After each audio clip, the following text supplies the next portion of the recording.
Hello everyone, I am Khushbu Nathalia and thank you for coming back to my channel Conceptual Legal. Well, I had a few requests that why don't you make videos in Hindi, so let me try that with this video of mine. आज हम बात करेंगे rights की और duties की, जो हमारा jurisprudence का नेक्स्ट टॉपिक है after schools of jurisprudence. Before I actually explain the concept of right, let us start with few examples. Suppose आपने एक घर खरीदा, ठीक है. अब आपके उस घर की टेरिटरी में कोई बंदा है जो रोज आता है और वहां पे कुछ गंदगी मचा के चला जाता है, तो आप क्या करेंगे? आप चाहें तो उसको बोल सकते हैं, बट अगर वो फिर भी नहीं मानता तो आप चाहे तो कोर्ट के दरवाजे भी खटखटा सकते हैं. क्यों? क्योंकि आपके पास वो हक है, आपका वो राइट है और उस बंदे की वो ड्यूटी है कि वो आपकी राइट को इन्फ्रिंज नहीं कर सकता. सो दैट मीन्स जब भी मैं राइट्स की बात करती हूँ तो उसके साथ अटैच्ड होता है ड्यूटी. क्यों? क्योंकि ये दोनों complementary and supplementary to each other. हम इनको अलग अलग नहीं समझ सकते, क्योंकि जहां पे राइट है वहीं पे ड्यूटी है. अगर आपको याद हो, जब मैं सोशियोलॉजिकल स्कूल कर रही थी, मैंने आपको डुगेट के बारे में बताया, जिन्होंने सोशल सॉलिडारिटी का कंसेप्ट दिया. उनके अनुसार द मेन और the most important right of a person is to perform his duty. Why? Because हम एक सोसाइटी में रहते हैं, ठीक है, और उस सोसाइटी में बहुत अलग अलग इंडिविजुअल्स हैं. हर इंडिविजुअल्स की कुछ राइट्स हैं और बाकी लोगों की ये ड्यूटी है कि वो उन राइट्स को इन्फ्रिंज नहीं करे. तो अगर वो ऐसा करेंगे, उस केस में ये जो बंदा है जिसकी राइट इन्फ्रिंज हो रही है, वो कोर्ट में जा सकता है, अपनी राइट्स को इन्फोर्स करवा सकता है. ठीक है, तो बहुत जरूरी है कि सोसाइटी में हार्मनी और पीस होने के लिए आप अपनी ड्यूटीज को अच्छी से परफॉर्म करें ताकि किसी की राइट्स इन्फ्रिंज ना हो. So this is about rights and duties. Well, now सबसे पहले हम राइट्स के बारे में बात करते हैं. जब मैं राइट्स बोलती हूँ तो उसमें दो प्रकार की राइट्स हैं. एक है मॉरल राइट्स, एक है लीगल राइट्स. मॉरल राइट्स और लीगल राइट्स में फर्क क्या है? जैसे कि मैंने आपको एक एग्जांपल दिया कि मैंने एक घर खरीदा है, ठीक है. अब उस घर के ऊपर मेरा पूरा हक है, राइट, और ये हक मुझे लीगल प्रोविजंस के थ्रू मिला है. अगर कोई इसको इन्फ्रिंज करेगा तो मैं लॉ के थ्रू उसको पनिश करवा सकती हूँ. So it is backed by sanction, जो ऑस्टिन ने हमें बताया था. इसलिए ये लीगल राइट है, ठीक है. वहीं इफ ये sanction is not there, then it is not a legal right और हम उसको इन्फोर्स नहीं करा सकते. वो सिर्फ एक मॉरल राइट बन के रह जाता है. जैसे बहुत सिंपल सा एग्जाम्पल है, हम सब एक घर पे रहते हैं और ऐसा मॉरली बोला जाता है कि हमें अपने बड़ों की रिस्पेक्ट करनी चाहिए, बट अगर आप वो नहीं करते तो क्या आपको जेल भी जाया जा सकता है? नहीं. क्यों? क्योंकि उसमें सैंक्शन अटैच्ड नहीं है. बट वहीं दूसरी ओर अगर आप उन पे क्रुएलिटी करते हैं, उनको क्रिमिनल फोर्स यूज करके उनको असॉल्ट करते हैं, उस केस में आपको प्रोसिक्यूट किया जा सकता है. क्यों? क्योंकि ये हमारा आईपीसी कहता है. तो मॉरल राइट्स और लीगल राइट्स, मॉरल ड्यूटीज और लीगल ड्यूटीज का main difference is the sanction attached with it. Alright, so this is the introduction of your rights and duties.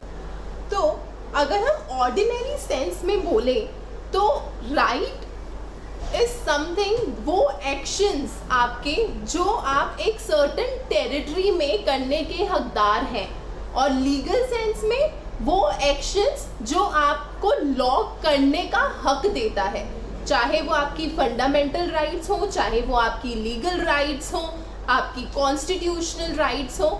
हर वो राइट जिसके साथ लीगल प्रोविजन अटैच्ड है वो हमारी legal rights होती है. ठीक है, इसके अलावा आप स्क्रीन पे देख सकते हैं मैंने सैलमन और ऑस्टिन की डेफिनेशन लिखी है। आप चाहें तो you can take this down और अपने एग्जाम्स में आप यूज़ कर सकते हैं। बट इनका मैं क्रक्स आपको बता देती हूँ। अगर आप जितनी भी डेफिनेशंस देखेंगे राइट्स के लिए, उसमें आपको 3 चीज़ें मिलेंगी। सबसे पहली, there are certain standards of act which is permitted by law. Now, if anyone infringes, then that person is said to have done a legal wrong, and if the person abides by it and do not infringe it, then that person is said to have be doing his legal duty. So that means legal right, legal duty, legal wrong. These 3 things are attached together when you read the definitions of right given by different jurists. Moving ahead, we have 2 theories related to right. The first one is the will theory and the second one is the interest theory. Well, will that means your ichha, right? So this particular theory was supported by Austin, Pollock, Holland, and they said that the main purpose of law is to allow free expressions of humans' will, and these rights, they emerge from will of the human. Well, let's see. I have 10 rupees. मेरे पास 10 रुपये थे, मैंने उसको मैंने उसको अपने दोस्त को या किसी को चाहिए था, मैंने उसे दे दिया। उसने मुझे कहा कि मैं तुम्हें ये रुपए 2 दिन में वापस कर दूंगा, ठीक है। अब ये बंदा मुझे वो पैसे वापस नहीं करता, मैं चाहती हूँ उससे लेना पर वो मुझे नहीं दे रहा, ठीक है। तो मैं क्या कर सकती हूँ? फर्स्ट, मुझे ज़रूरत नहीं है तो रहने देते हैं, कोई बात नहीं। सेकेंड, मेरे पैसे हैं, मेरा उस पर हक बनता है तो मुझे वो लेने हैं, ठीक है।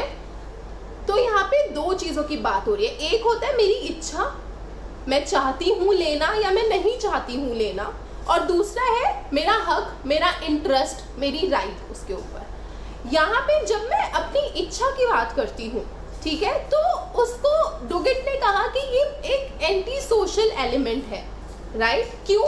क्योंकि कई बार ऐसा हो सकता है कि मैं कुछ चाहती हूँ करना बट वो परमिसेबल नहीं है, ठीक है। तो उस केस में मेरी स्व इच्छा का ज़्यादा रोल नहीं रह जाता। So we have to understand that this will of the people is not the only paramount or condition precedent to understand the right. Alright, coming to the next theory, which was interest theory, which was given by Eyring. Well, I say interest, I say Eyring, आप चाहें तो इसको ऐसे याद रख सकते हैं।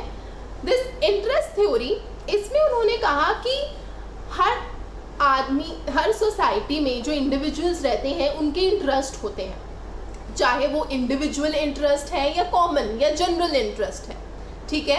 इन interest को प्रोटेक्ट करना स्टेट की जिम्मेदारी है और स्टेट वो लॉज बना के करता है।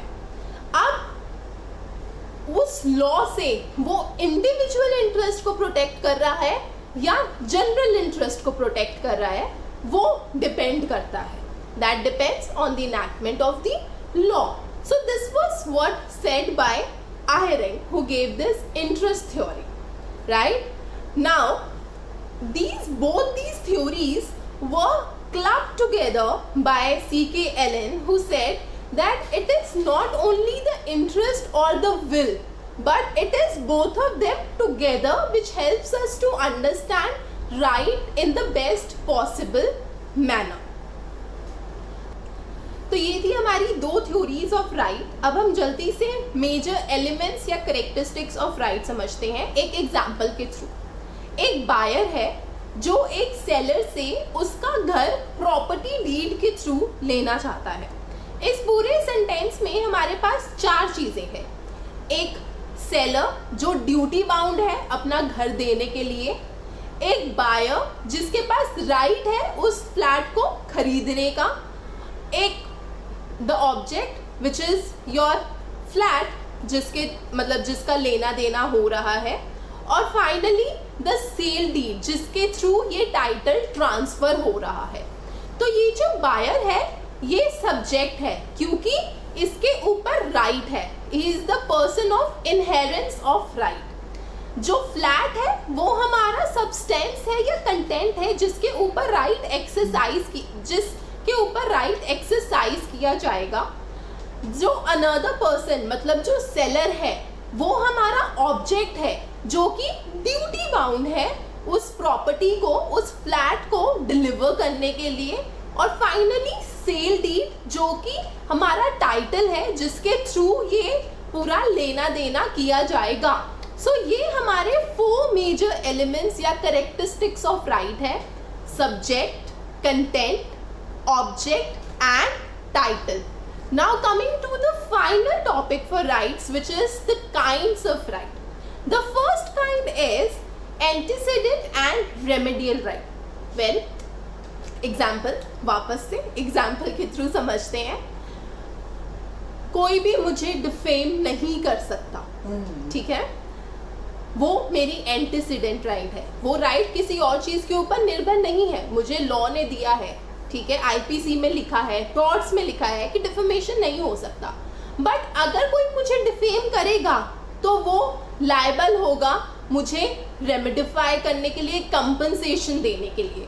सो ये मेरी रेमेडियल राइट है जो कि प्राइमरी या फिर एंटीसीडेंट राइट पे डिपेंड करेगी। जब मेरी ये एंटीसीडेंट राइट इन्फ्रिंज होगी तभी रेमेडियल राइट पिक्चर में आएगी, इसलिए इसको प्राइमरी और सेकेंडरी राइट भी कहा जाता है, प्रिंसिपल एंड एंसिलरी राइट्स भी कहा जाता है।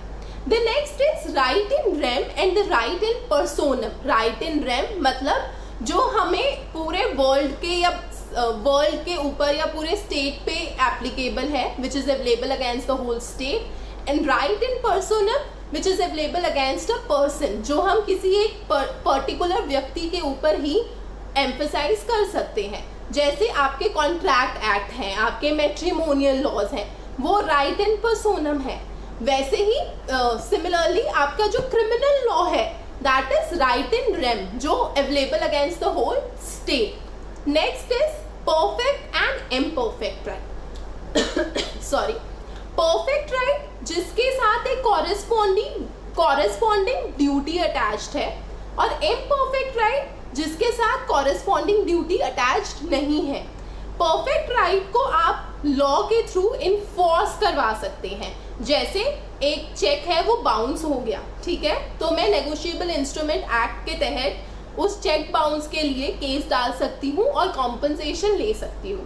बट वहीं अगर वो चेक का टाइम पीरियड जो 3 मंथ्स का होता है वो एक्सपायर हो जाता है, टाइम बार्ड हो जाता है, तो उस केस में क्या होगा, वो मेरी राइट तो है कि मैं उसको इन्फोर्स करवा सकती हूँ, बट अब नहीं करवा सकती क्योंकि वो टाइम बार्ड हो चुका है, right? So this enforceability is the key element to understand right and imperfect right. The next in the list is vested and contingent. Contingent interest जो आपको थोड़े टाइम के बाद मिलेगा, एक कंडीशन के ऊपर जो निर्धारित होगा। अगर ऐसा हुआ तो आपको ये मिल जाएगा, अगर ए ने बी से शादी करी तो बी को ये फ्लैट मिलेगा। It is based on a particular thing to happen or not to happen. और vested जहाँ पे आपको हक मिल चुका है बट आपका पोजेशन जो है वो थोड़ा डिलेड हो गया है, यहाँ पे आपका राइट जो है वो इंटैक्ट है, वो चेंज नहीं हो सकता, आगे एलिनिएट भी नहीं कर सकती, right? So that is the major difference between property and personal rights. The next is legal and equitable. Legal जो हमारे लॉ से गवर्न किए जाते हैं, equitable which is based on the principles of equity, and finally right in re propria and right in री एलिनिया। These two are basically rights related to property, right? For example, मैंने मेरा एक घर है वो रेंट पे दिया है जिसमें 2 फ्लोर्स हैं, मैं ऊपर वाले फ्लोर पे रहती हूँ और जो स्टेयर्स हैं वो कॉमन है, राइट? सो वो स्टेयर्स फर्स्ट फ्लोर वाले से भी होके आता है, ठीक है? तो ये जो मेरा पासेज है, राइट, ये मैं दूसरे के थ्रू आती हूँ, तो that is re aliena which is dependent on someone else, encumbrance, whereas in re propria means your own property. So that's all about rights. I hope आपको समझ आया हो. If yes, then please like, share and subscribe. If you have any doubt, so please put it in the comment section below. Thank you so much and I'll see you in the next video. Bye bye.